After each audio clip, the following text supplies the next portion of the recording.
This is Boxes and Briefs, a podcast with real-life business stories. But we will be asking the hard questions and challenging traditions. So broaden your thinking with fresh perspectives and solve problems for business success. Welcome to another episode of Boxes and Briefs. My name is Lisa Garrett. I'm Tori Munya. And today we're talking about marketing budget on the subject of numbers. And with us we have Teresa. Hi, Teresa. Hi, Lisa. It's nice to be here. Excellent. Can you tell us a little bit about yourself and what it is that you do? Sure. I have been in marketing for about 25 years now. Ooh. It's been, quite some time. It feels like I've aged myself every time I say that. And those 25 years were within a number of different types of organisations, everything from family business through to corporates and a variety of different industries. Mm-hmm. 3 years ago, I decided that I wanted to specialise in being an independent strategist. And so went about doing that. And 9 months ago, Marketing Architect was born. Oh, I love the words. Marketing architect. Yeah, I'm a fan of that. Yeah, I'm a fan. Nice work. All right. So I want to know, what is your why?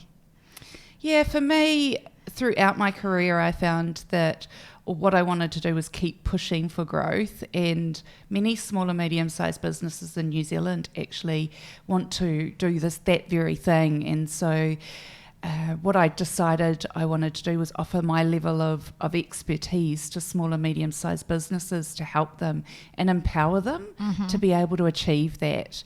There's not a lot of strategists around that actually do offer services to small and medium-sized businesses. Yep. But that's where I felt like I could actually make a difference and I could actually add some real value. And that gives me a real sense of achievement.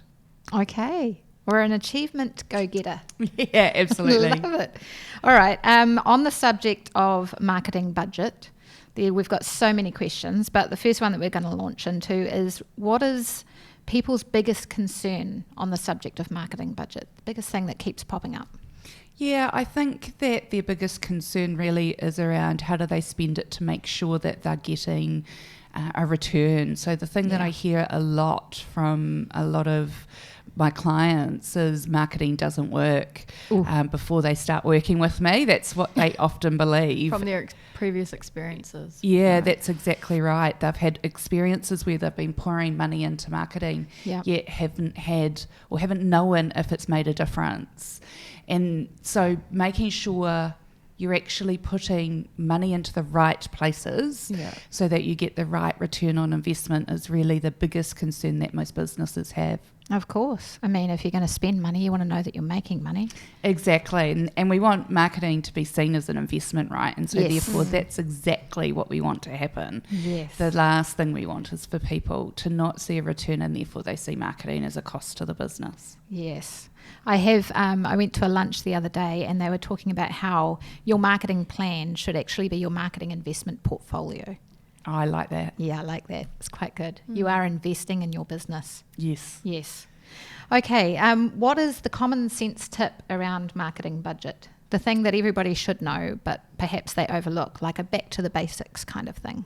Yeah, so back to the basics, I think it really goes back to your strategy and making sure you understand who your customer truly is, making sure that you've segmented your customer base and what you understand what their needs are and where they're going to be, where you're going to be able to talk to them.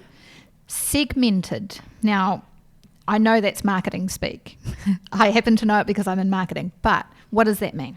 Yeah, so what you'll find is that there's ways in which that you can sort of group your customers together. The way that we like to do it as marketers is needs-based segmentation. So what that means is we look at people with the same sorts of needs and we put them together into a group and we actually target them with a message that will answer those needs, as opposed to going out with quite a broad message to everybody that, if you go out with a broad message, often you'll miss the mark for everybody and you'll be relevant to no one. So it's all about trying to make sure that you've got that message that's actually relevant and is going to make a difference. Yeah, well, with small to medium business, of course, you just think you've got to do whatever the basics that you assume are, whether it's having a website or a social media channel or something just to get it going. but actually you're saying you've got to figure out where your customers are, what groups they are, so that you know where to go. Yeah, because I think the biggest thing that a lot of people make the mistake of doing is they go, I can't afford to reduce the size of my target audience, and so they try to be everything to everybody. The reality is that you'll end up being nothing to everybody. Yes, I've heard that saying. Yeah, and so if you're really relevant to your audience, you'll actually pick up more business that way than trying to be really generic and being everything to everybody. Yeah. Is there such thing as having too many needs out there though? So like when you're segmenting your audience for the different needs and things like that, can there be too many?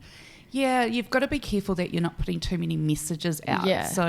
You want to make sure that you're understanding what their core needs are and really targeting those core needs. It's trying to look at what are those key decision-making points that a person has or that your target audience has.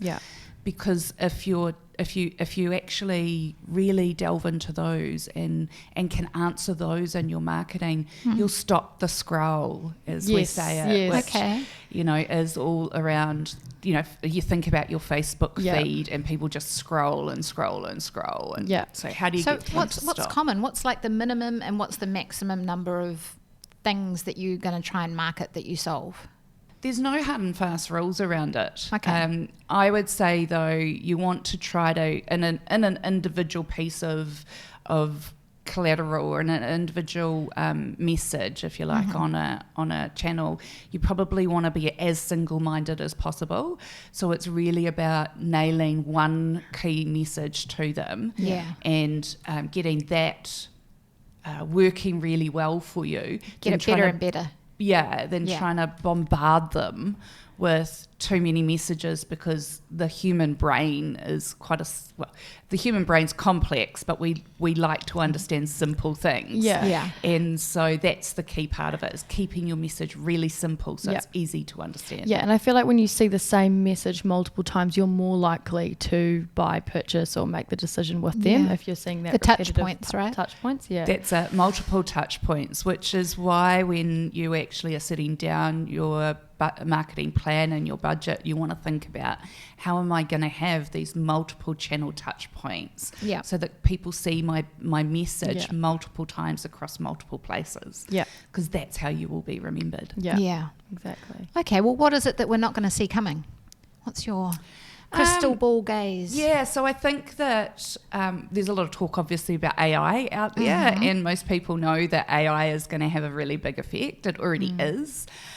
But I think that the thing that's probably most underutilised at the moment that could make a huge difference is automation. And that can be using AI, but doesn't have to be either. And that's across sales and marketing. So using a CRM system that can automate workflows for sales people, that can automate marketing communications.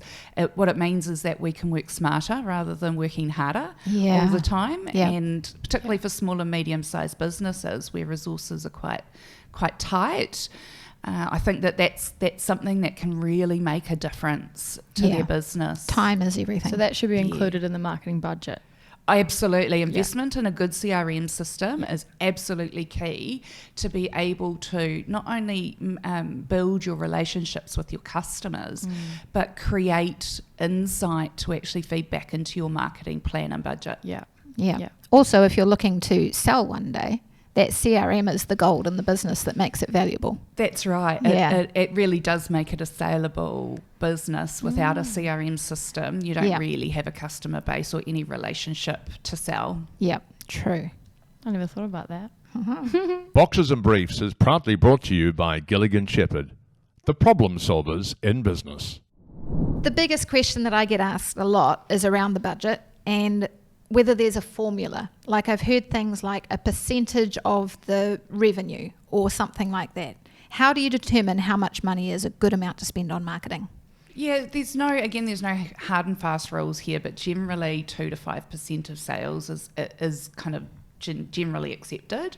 Okay. But it does depend on where you are in your journey. So if you're a reasonably new business or have a new product or a new brand or something like that, then you want to be investing up front. So you may actually do a much higher investment at the beginning and then decrease it over time once you've actually got that message out there and you've established the brand or the product. Yeah, fair enough. So then how do you know where to spend that money?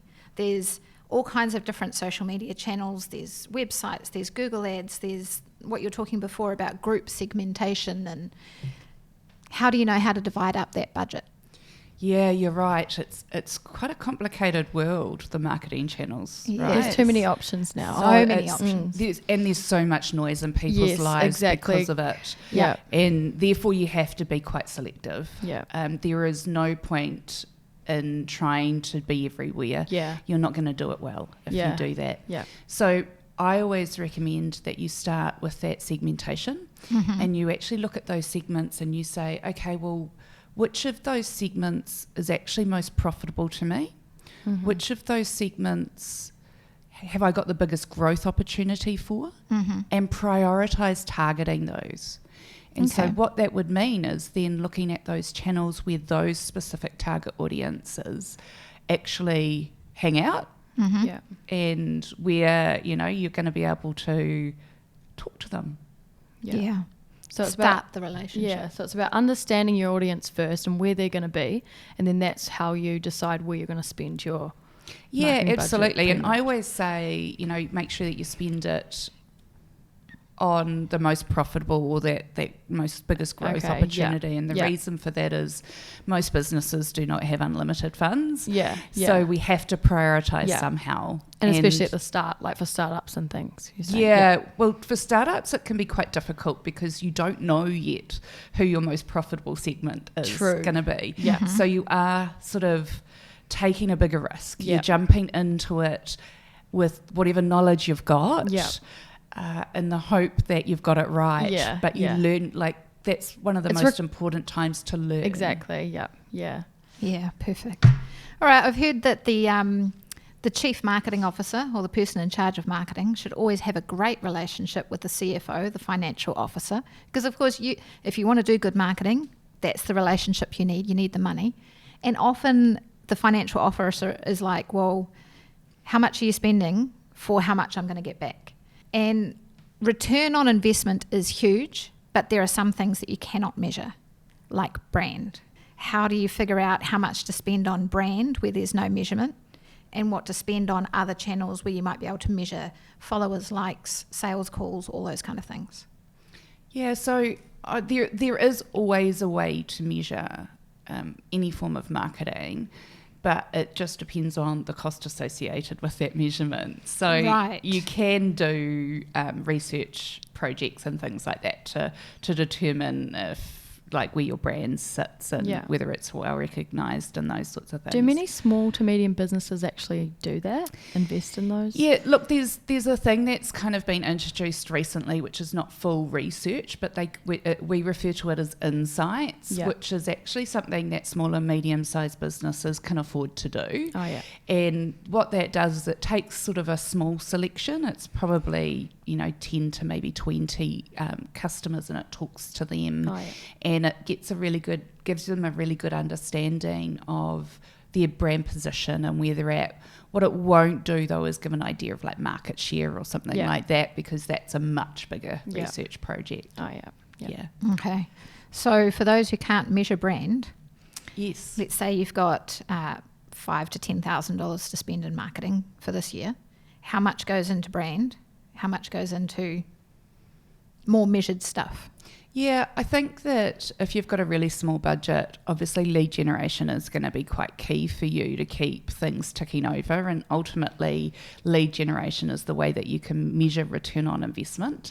And so for those sorts of low budgets, what you want to try to do is try to improve your brand recognition at the same time as doing your lead generation. So it would be looking at how can you get your logo in front of people as well, rather than maybe just a straight Google ad, which is just a word. A bunch of text. Yeah. So how could you actually get your brand logo in front of people as well, in the hope that that's going to grow brand awareness? For those sorts of really low budgets, you're probably not going to do any true brand positioning advertising, simply because that stuff's really long term. So you get, you build your brand, and absolutely you'll benefit from that in a year, 2 years, 5 years time.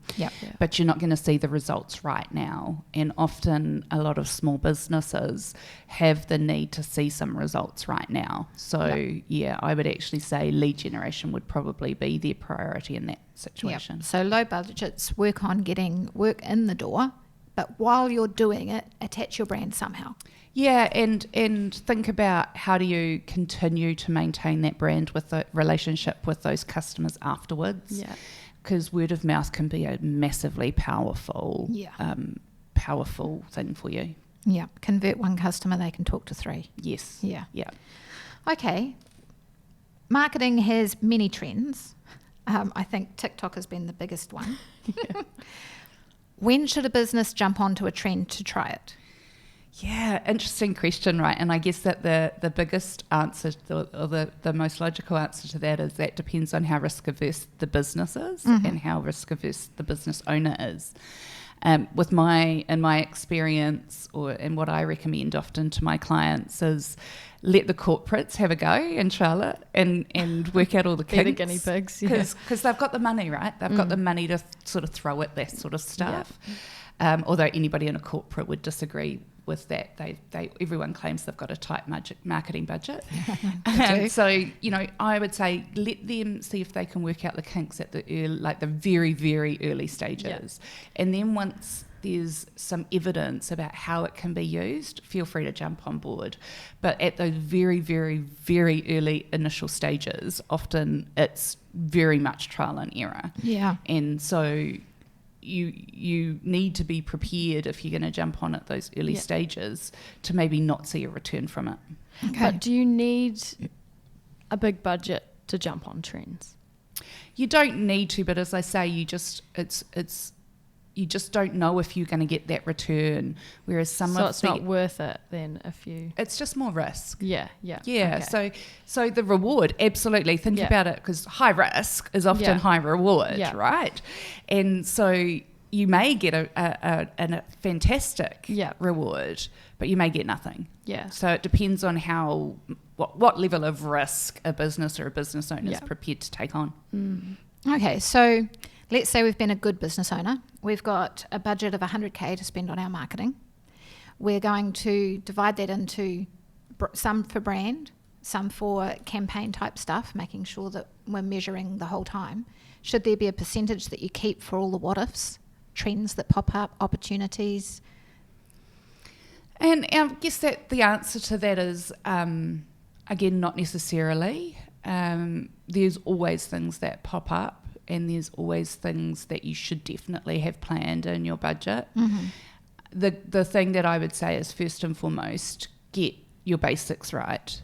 There's no point in jumping on the shiniest thing, the next latest shiniest thing, if you haven't got your basics right. And the basics are? It's really about having a strategy in place, and then making sure that you've got things like your website working for you, those sorts of, maybe some content happening, those sorts of things that all businesses really should be doing. Definitely making sure that your marketing is coordinated and consolidated across the business, that your sales and marketing teams are working together. All of those things are the basics. That you buy donuts for the financial officer. Yeah, that's the one. You sweeten them up. Yep.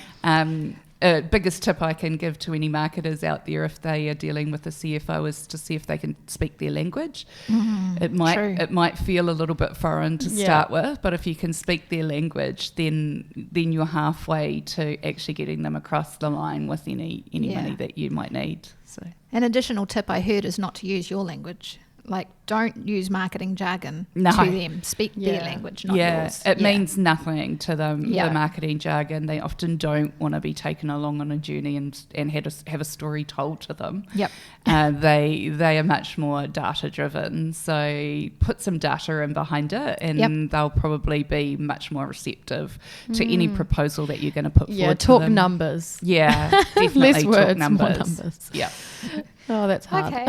Well, what strategies can business use to foster collaboration and communication across all departments to maximise marketing efforts? Yeah, I love that question because it's one of the most important things in a business is to make sure that the culture actually matches what you're wanting to portray in your marketing. So effectively it's about your values. Your values lead to behaviours which lead to customer experience ultimately. And so actually making sure everybody's on the same page with regards to what the values are and what their behaviours should be to reinforce those values. And I've seen that done in a number of ways in businesses. It could be actually sitting down in a workshop and getting every person in the business. And when I say every person, I mean every person. That would be your warehouse workers, your production staff, depending on the type of business, everybody, your sales, your admin, because everybody in the business has an effect on what the ultimate customer experience could be, because if they're not supporting the customer facing staff, or if the warehouse guys don't dispatch it wrapped well, or they don't dispatch it on time, everything affects the experience that the customer Marketing has. are the promises that you make, so you have to make sure the rest of the team back up those promises. For sure. Yeah. So I quite like, and probably my favourite is to sit down and do the workshop and get people just going, okay, these are the values. What are my behaviours that are going to align with those values, and getting them to commit to what their behaviours are going to be. Yeah. But I've also seen it done in incentives or in rewards programs for staff, where people can get nominated for having the right behaviours that align with values and things like which little gold star. Yeah, Stick a chart. Like restaurant vouchers. I've seen all sorts of Prezi cards, as rewards for the staff, and that's really appreciated by a lot of people. So Yeah, I really don't like when people in the business come to the marketing person and say, we've got no work, do some more marketing. Or you bring leads in the door and they get stuck there. Like the salesperson or the business person isn't bringing them in the door. Yeah, the sales and marketing are so closely linked, and in most businesses, when I start working with them, they actually see them as very, very different functions, and they're working in silos without any kind of coordination or without working together. Yeah. And so one of the first things that I try to do is try to get them, and I call it a rhythm, try to get a rhythm going on how they work together and get two-way communication happening. Yeah. We don't want marketing talking at sales. We want two-way communication. So sales are coming back and feeding back on what customers are saying and or what's happening in the market and things like that, so that marketing can then go, oh, wow, here's an idea. Why don't we look at doing something like this? Yeah. Yes. And so then the idea generation happens between all of, and anybody who's customer facing or in the market has the potential to be adding some real value from an insights perspective. It actually blows my mind that that's not considered common sense to communicate between the sales and marketing team. Like it just seems it's so an old obvious. school setup. I think Yeah. there always was a sales team and a marketing team. Yeah. But nowadays, I do think they're merging a lot more. Yeah. Yeah, and I think businesses in the past were really sales driven, and so the sales department kind of grew on its own, and kind of that they were the ones that were leading the business. Yeah. But businesses changed, and now marketing very much, particularly from a strategic perspective, should be leading their business. And so when the sales team are involved, that can become much more powerful because the knowledge that gets added back into the strategy and allows for the strategy to be adapted and changed and improved upon. Yeah, definitely. Makes a big difference. Yeah. You're not hiring you can hire a salesperson, that's their job. You can hire a marketing person, that's their job. The key is that they both need to talk to each other for the better good of the company. Yeah.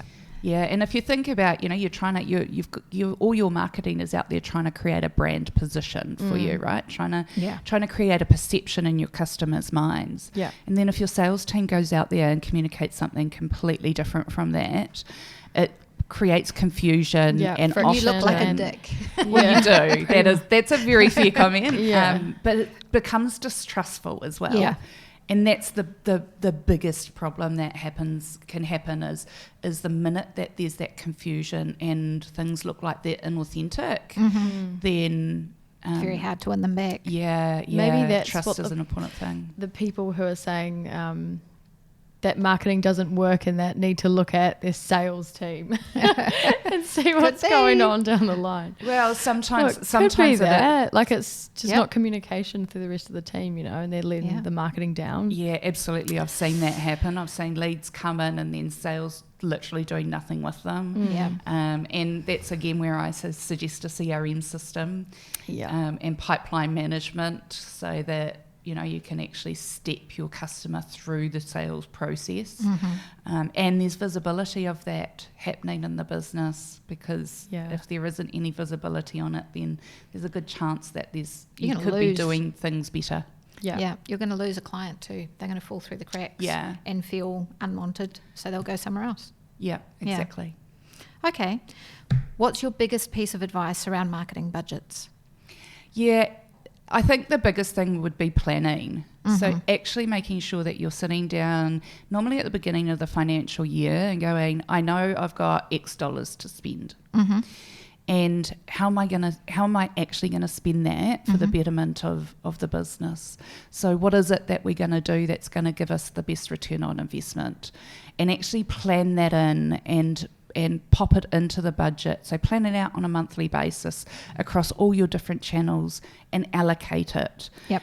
There could be a contingency or a little bit of a slush fund, if you like, at the end that you're like, yep, that's there for those things that are just going to pop up because there's likely to be things that pop up. Yeah. But make sure that you've planned your basics in and that you're coordinating your marketing across all those channels. Otherwise, it's going to be ad hoc, and it's never actually gonna be as effective as it can be. Yeah, spray and pray. Yeah, exactly. All right. Thank you so much for your time, Teresa. And if our listeners would like to contact Teresa, you can find her at the website marketingarchitect.co.nz. Thanks for having me. Beautiful. Thank you. Awesome. Boxes and Briefs is proudly brought to you by Gilligan Shepherd, the problem solvers in business.